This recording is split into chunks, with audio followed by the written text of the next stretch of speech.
minutes from the March 12th, 2019 meeting. I make a motion to accept the minutes as presented. Second.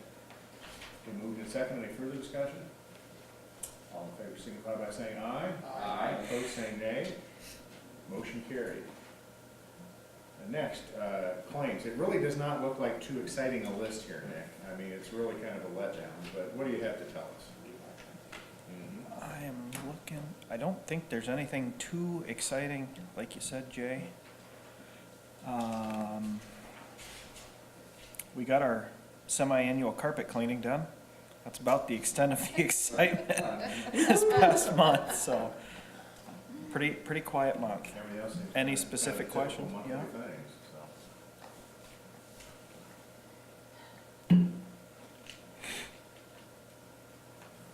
No, outside our normal claims, we have our 3 loads of jet fuel, totaling $55,660.99. Outside of that, pretty normal month. I'm looking, I don't see anything else in there unless you have specific questions about something.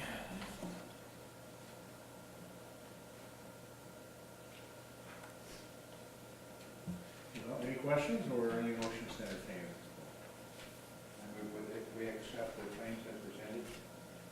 Second. Moved and seconded to approve the claims and specifically the SN Aviation claim. All in favor signify by saying aye. Aye. Opposed, say nay. Motion carried. Minutes and claim forms are coming down for appropriate signatures. Nick, the NIPSCO item there, was that gas and electric, or what? That is both. The airport is split, not quite, but almost in the middle as far as NIPSCO and REMC for electric, and then we are all NIPSCO gas. And so that is some gas and some electric. Okay. Should that be the shop in the terminal? Exactly, the shop and the terminal are both on that. Mhm. Yep.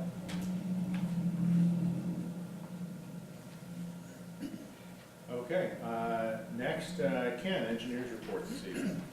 Okay, just a couple highlights to point out. Since we last met, I think we might have explained that the FAA was seeking some correspondence from the AEP about the elevations and the heights of the poles that they were proposing. We did receive that letter from AEP on March 28th. A copy of it is in your board packet.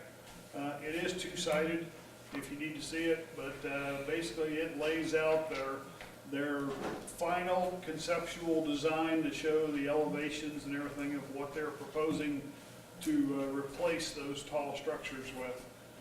For the most part, all the structures are 3 to 5 feet below the Part 77 approach surface, and it does accommodate the 1,000-foot extension. And they've also pointed out that there's 2 poles there that they are as low as they can go. So we shared that letter with the FAA, and the FAA has accepted that letter. They understand that that's as low as they can go, and that now becomes one of the boundaries or the constraints that we have to design within as far as parameters. And so on April 3rd, they accepted that letter. We're now coordinating with the FAA planning people to make sure that these revised locations and elevations get properly airspace, so that we'll find out long before the funds arrive if there's any adjustments needed. Nick and I also worked and secured letters of support from Congressman Banks and Senator Young's office for the supplemental funding. Copies of those 2 letters are also attached to the engineer's report, stapled in format. And then today, this afternoon, we received a copy of a letter from Daniel Elwell, who is the acting administrator for the FAA, acknowledging receipt of Congressman Banks's letter, and said they will give it full consideration, and thank you very much.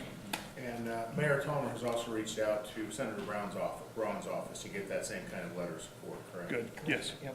And we did receive, we received contact from them this afternoon, and we're back and forth getting that letter written right now. And just don't forget to turn your mics on so that the green light is on. There's a button that says push.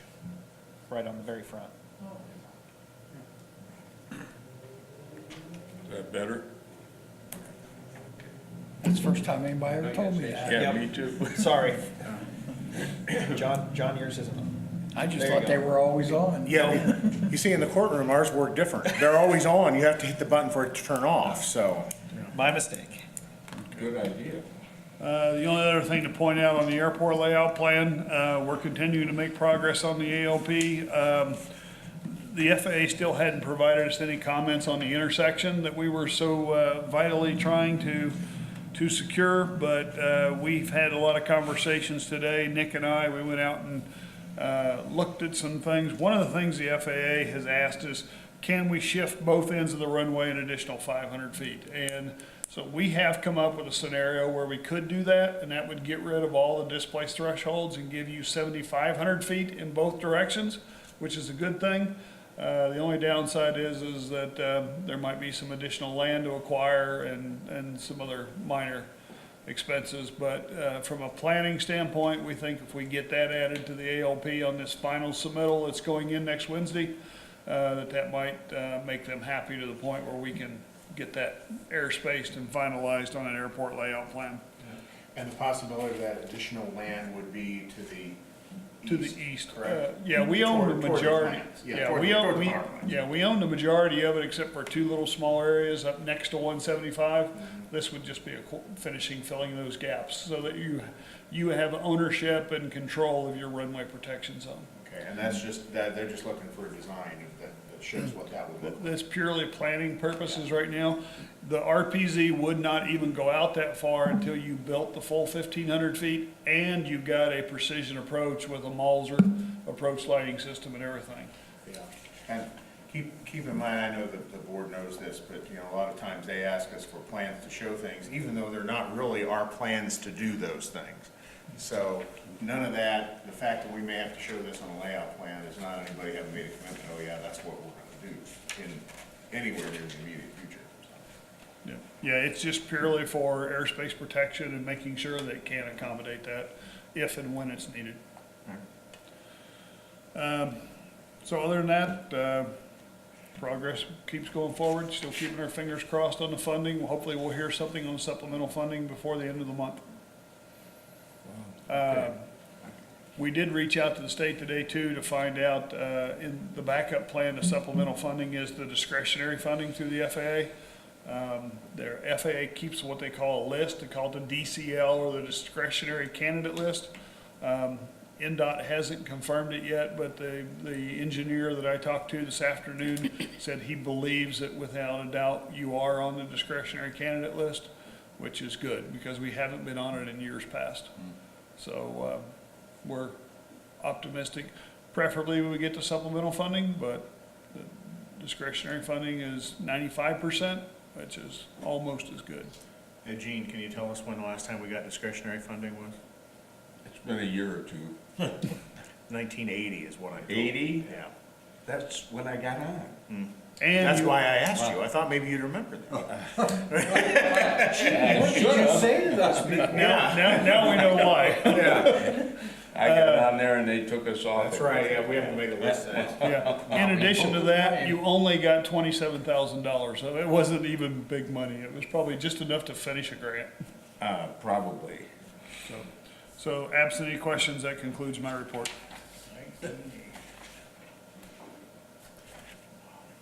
Any other questions for Ken? Nope, keep working, Ken. Thank you. Keep up the good work. We'll keep paying you, I hope. 2 times 0 is still 0. So, Manager's report. What do you got for us, Nick? As you guys can see, we are still down in fuel sales. It's been a very slow beginning to the year. Those sales, I think we will continue to see them about flat where they are right now. I think that at the end of this year, we will probably be down a little bit. We have several departments at our airport that are redoing their fleet right now, replacing aging aircraft and expanding some areas and scaling back in others. I think that until August or September, we won't know really what our based fleet is going to look like for the next 5 to 8 years. So we're waiting on that, but I will say, even though we are down 20,000 gallons right now, our revenue is actually up about $5,000 from where we were last year because of the price change that we implemented here about 6 months ago. I did talk to our corporate tenants to make sure that our new pricing structure was not scaring them away and purchasing fuel elsewhere, and they said we are still far below what they are paying at other airports, and that was not a factor. It's just their missions are changing right now, and until they have those new fleets here, I think we will see a little bit of a slower start to the year. That being said, we are seeing a tick up in our 135, our charter operations coming into Warsaw. A lot of companies are using charter aircraft to fly in, and so those aircraft typically, it's about 50-50 as to whether or not they will buy fuel, and that's why I think it's going to be really important that the next step we take as a board is to implement some kind of a facility fee to say, if you're not going to buy gas, you at least need to pay a little bit because you're still using our facility here at the airport, so. Do we have a plan on that? I'm working, I've got a draft right now, and I'm working with John and with Dan in our land lease update committee, and we're trying to get all of that put together for you here in the next couple months. Good, okay. Okay. Outside of that, any other questions? No, I don't think so. I think we attacked that price restructuring we did. Yeah. Okay, new business. Linda, do you have all those different hangar numbers with you? It's more than just 4C. So I had Linda do a hangar audit just to see where we were. It's beginning of the year. We have several hangars that had not filled out their wish to extend. And I spoke with the owners, and they didn't realize that their lease was coming up due. Some of these go back a couple years. We'll just start at the beginning and work our way through. Hangar 4C is for Jim Nolan. He has filled out all of the appropriate information for us. I have no reason to object for him to not have a 10-year extension to his current lease. Are these just, so we know ahead of time, everything you're showing us, are they leases that have not yet expired but soon would if we didn't take action, or some of them actually expired? A couple of them were actually expired. They'd been paying, it slipped through the cracks, and we didn't realize that their lease had expired, and they hadn't either. So with Okay. the lease extension, the way their leases were written, instead of it extending 10 years from today, it would extend 10 years from the time that their lease Okay. expired. Well, we should probably have the minutes, you got 4 of them? Correct. We should probably have minutes each one separately. Yep. This first one is an extension of hangar 4C for James Nolan to December 31, 2029. I move we extend the lease. Second? Been moved and seconded. Any further discussion? All in favor signify by saying aye. Aye. Aye, opposed say nay. Motion carried. Next one is Greg White, hangar 3A, also an extension to December 31, 2029. Same motion. Do I hear a second? Okay, moved and seconded. Any further discussion? All in favor signify by saying aye. Aye. Opposed say nay. Motion carried. That one was a expired lease. Third one is Steve Ashton. This actually had expired in May of last year. I assume he's still been paying his payments. It actually expired January 1 of 18. 18, okay. Yeah. I assume he's still paying though, still Yep. wants it. And he Okay. paid for this year's already, Okay. so, in anticipation. Okay, so this is a motion to extend his lease until December 31, 2028. That's what this lease option is. Do we have to do any adjustments on these leases? You know, we've had this thing with the federal government saying we should have everything coordinated. These Is are, that these all? are in-place leases, so it's up to the board. I don't see any reason to adjust current leases at this time. They still are underneath their options to extend, but it's well within the board's right to renegotiate a lease if you would like to. These tenants so far are in good standing with the airport. They always pay their bills on time. We've never had an issue with them. So right now, until we get a new lease Yeah, we don't in have a- place, and a new rent structure in place, I think that we should just keep doing what we're doing at this time. Okay. I agree. I'll accept that. Okay, a motion on the lease extension for Steve Ashton? I make that motion. Second. Been moved and seconded. Any further discussion? No. All in favor signify by saying aye. Aye. Opposed, say nay. Motion carried. And the This fourth is- and final one is John Rice, and it's It expired on December 31 of 17. hangar 28? Yep. Okay. Hangar 28, and it would go till 12/31/27. I move we extend this. Do I hear a second? Second. Been moved and seconded. Any further discussion? All in favor signify by saying aye. Aye. Opposed, say nay. Motion carried. That is our land lease. We do have a couple more. We did not receive them back yet. As we receive them, we'll bring them to the board. Okay. Land Maintenance MOA. Yeah. What is MOA? Memorandum of Agreement. Okay, so what are we talking about? So, and I can get copies to those who are interested. For the last couple years, this was the property that we needed to purchase for land protection on the east side of the airport. So this is 100 East over here, and this is across from the land that we farm. If the board remembers, we've gone out to bid for that in the past, and we've never received any bids to farm that land because the soil is not very good. The past couple years, we have had to maintain that field, fixing washout areas and keeping just the land in a good order. There is a gentleman who has been helping us mow part of the airport and keep it clean. And he has come to me and asked if we can put together a memorandum of agreement where he will maintain all of this land. He will keep it from having washouts. He'll maintain the waterways, that type of thing, if he can have the rights to farm this land for hay. He is not going to be planting any type of corn or soybeans or anything like that, but he would like to plant either grass, alfalfa, or clover out there to farm for hay. It's costing the airport money to maintain that currently, and he's willing to do that for free if he can mow the grass and keep it for hay. So I think in the end, it's a win-win, both for us and for this gentleman as well. And it's gonna take some substantial work to get this ground to where it needs to be, which is why we're gonna do a 5-year, I'm recommending we do a 5-year MOA on this. That will give him, he will have exclusive rights to mow that grass for the next 5 years, and then he will be able to get the money it's going to take back out of that land with the lime and the different fertilizers and grass seeds that it will take to make it a productive field. And then at 5 years, we can revisit this and see if we would like to go out to bid for this again, or if we would like to continue the MOA at that time. What, if any, impact would that have? Is that the potential for increasing wildlife, birds, geese, and other things that might be popping up out of the sky on the east end of our runway?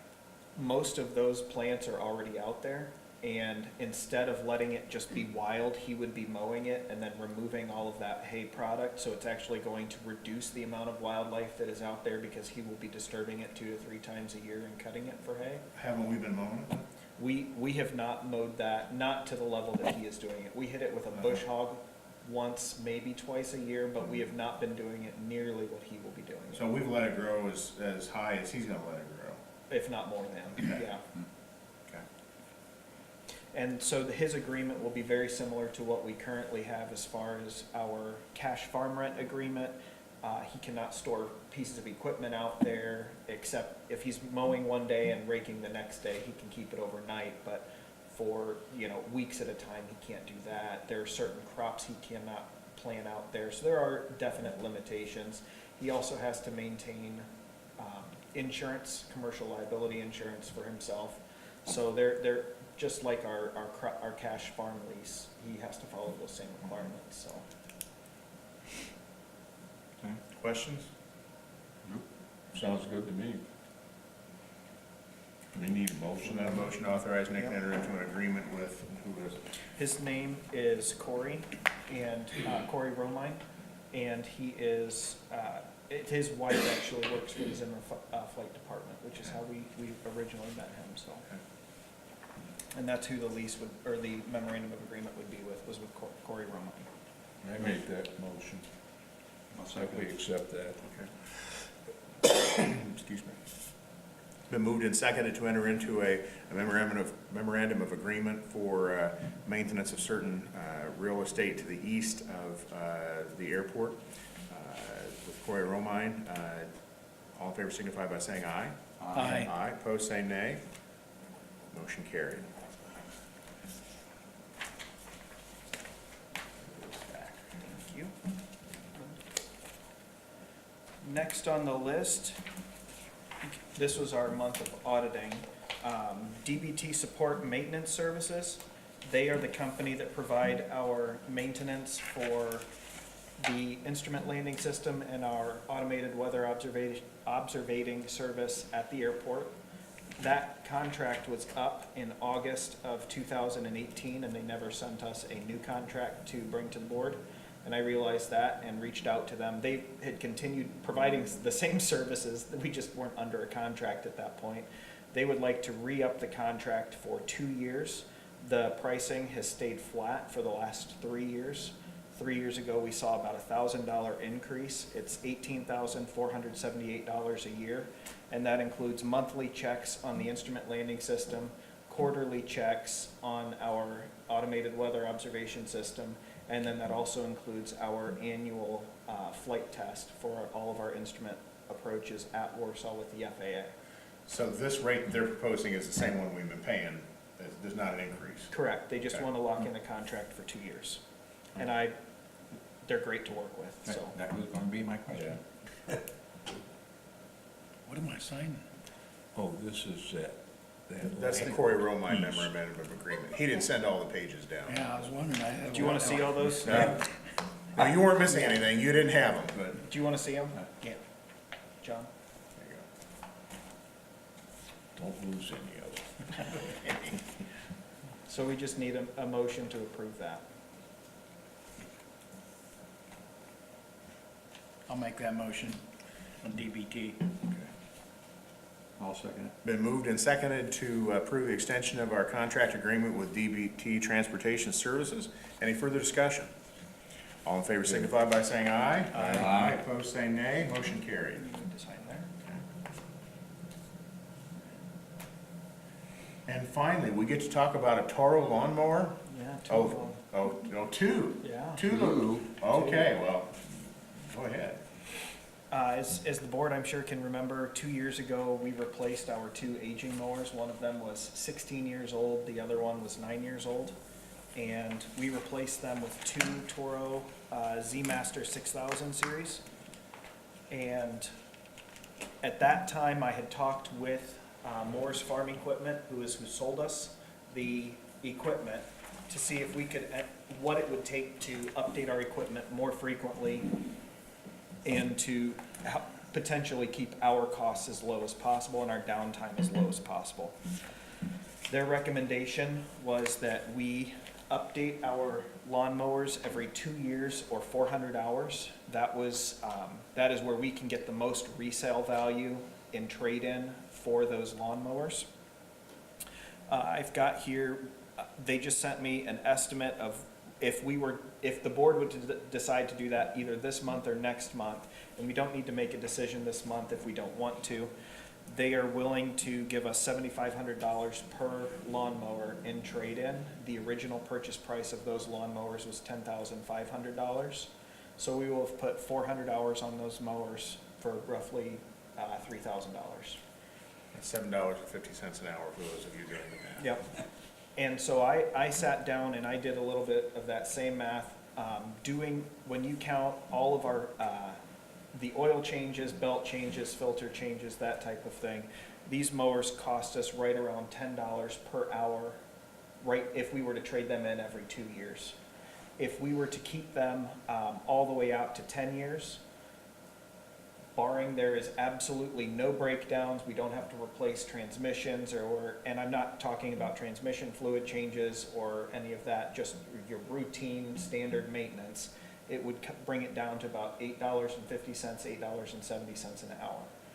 Now, you can't keep it, we put 200 hours a year minimum on each mower, and you can't mow that much and not have breakdowns. And so I think that keeping new equipment, refreshing it every couple years, in the long run will actually save us money. But that is a discussion I wanted to bring up with the board and just hear your thoughts on that. It gets easier to budget things that way anyway. I agree, I 100% agree. What's the warranties on these? We still, so for commercial warranties, we have it for 3 years and 500 hours. So we could keep it one more year, but if you keep it to 3 years, or if you take the lawnmowers to 600 hours, which is the next incremental up, we lose about $3,000 on the trade-in value, because they can't resell those as a, still underneath the factory commercial warranty to a second user. So it would be fine if it went to a homeowner. I don't know what kind of warranty the homeowner would have at that point, but at 2 years, they can still sell it with a manufactured warranty to a commercial land contractor. And that's where that added value really comes into place.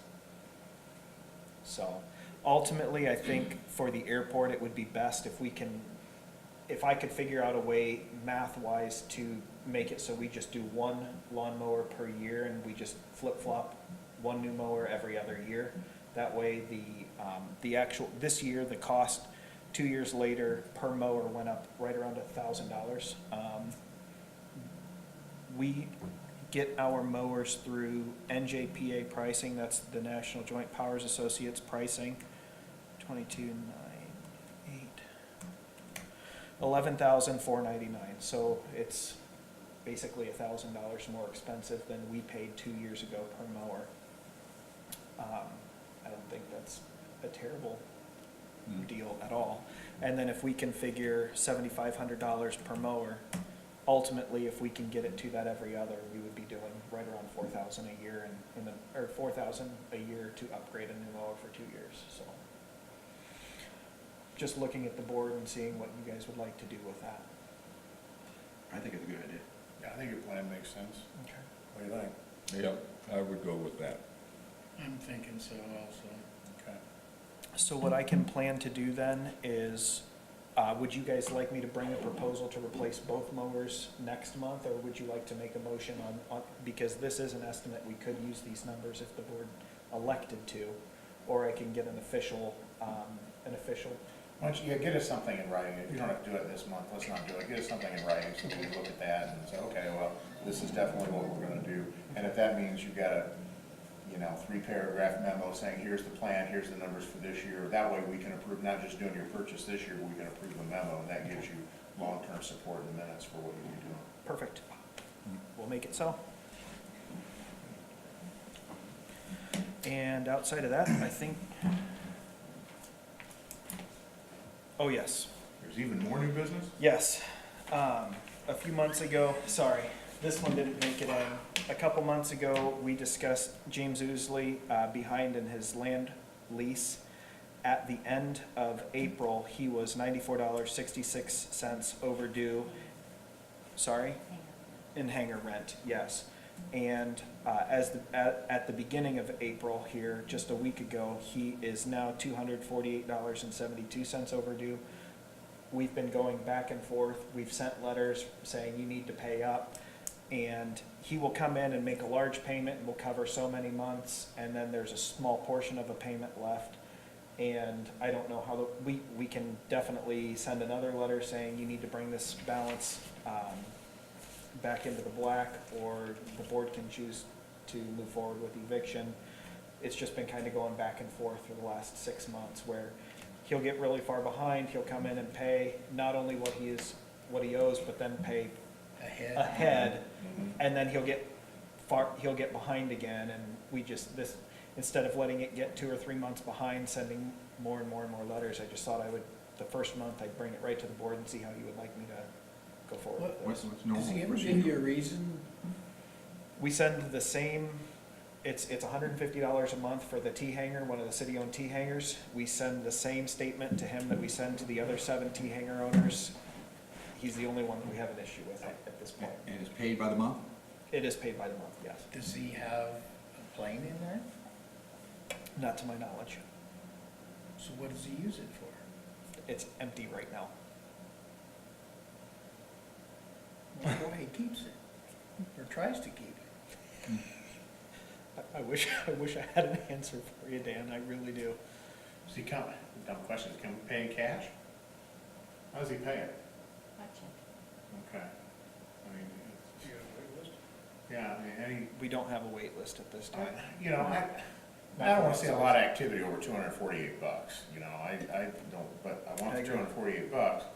And maybe a suggestion also to him that we'd be glad to work with him in terms of setting up an automatic deduction out of his checking account. So we could pay this, he could pay this every month and we wouldn't have this hassle from now on. I mean, I don't know what, let's try I mean, that. I don't, yeah, I don't wanna. Yeah.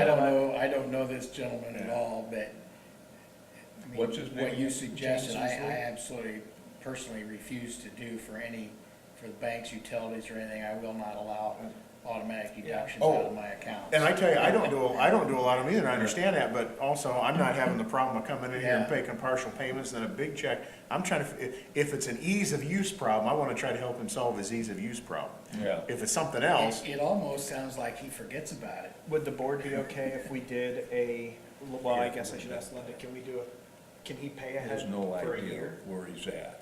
up front? Would the board be okay if he would be interested in paying ahead for a year? I don't know of any leaseholder we wouldn't take money ahead. Yeah. Oh, If you're okay with that, Or even if you paid, ahead. 6 months at a quarter or time or 6 months at a something. time Okay. instead of. Yeah. Well, 'Cause- we'll 'cause, reach out and 150 try and get in touch with him. I'll bring back what he says next month. Okay, Yeah. That's all I got. Okay. okay. Thank you, Linda. Any other business from the board? You? Ron, anything? I did develop a question. I'm sure you've had discussions about this, but I haven't been part of it. Has there ever been thought or a discussion about self-service fuel? Would we sell more fuel that way? Is it potentially there? We've thought about that, yeah. I have looked several times at putting in self-service. The issue is the initial cost. We would have a return on we can't accurately predict how much we would see in an increase. Our fuel company, about this time of year, I get with them and we do a projection basically over the next 10 years, what we think we would sell if we brought in self-service. Jets will not do self-service. It would be low lead only. We could charge them $250 just to hook up and then gas on top of that, and they would not even bat an eye at that. It would just be for low lead, and our summer hours are 7 AM to 7 PM. And so it would most benefit this time of year, basically Memorial Day to Labor Day, when people are out flying in the evenings, when it's still light out. Even if our fuel went up 100%, we'd be looking at about an 18% or an 18-year return on investment for the original investment for the self-serve. So I've looked at it, but right now, there are new technologies that are coming out that are bringing, my first year it was 130,000, it's down to about 60,000. So this year, next year, it could be that it's a 5 to 10 year return on investment, then it may be worth putting in.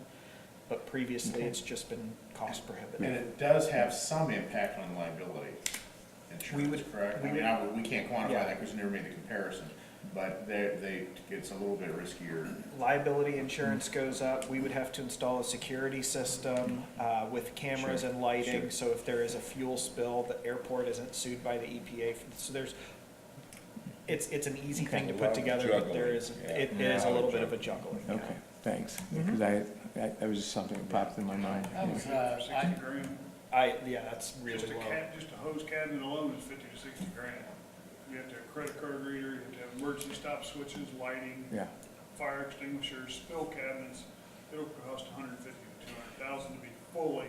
We have a lot, we have the spill cabinet, we have the fire extinguishers, we do have power there, and our system is unique because our piping is above ground, that there's actually a section that they can unbolt and bolt the fueling system into, which is what brings that cost down so much. But we don't have internet there, we don't have the credit card readers, we don't have the pump or the emergency. So there would be some of that infrastructure cost, but it's a great idea. We'll move your office down there, people just hand you the cash. There we go. I'll sit outside and Give them a lawn chair and a card table, yeah. Just like you sell pumpkins, you just put a jar. Right, that's right, yeah. I visited Peru Airport a couple, 3 months ago, and They've got self-serve, and I know they don't get much activity there. The guy even told me himself that they don't get much activity. How do they justify, how do they pay for it? They don't, The FAA paid 95% of it, that's how. or the other, not only that, they don't have a full-service truck, and they don't have three Right. full-time line techs that are going to the hangars pumping gas. If we didn't have the jet fuel sales that we have, we wouldn't be able to afford the line personnel, and then we would be forced to put in the self-serve, because up front, yes, the cost is a lot more, but over 5 years, if you don't have the personnel there to man those pumps, that's where you make your money back. We could not get rid of our line technicians because of the jet fuel that we Right. sell. There's just no way we can do that, so. Okay. Anything further? Done. Okay, we will adjourn the meeting. Our next meeting is May, what would that be, Nick? May the, I'm pulling it up, 14th. 14th, okay. May 14th, and absent any further word, meeting is adjourned.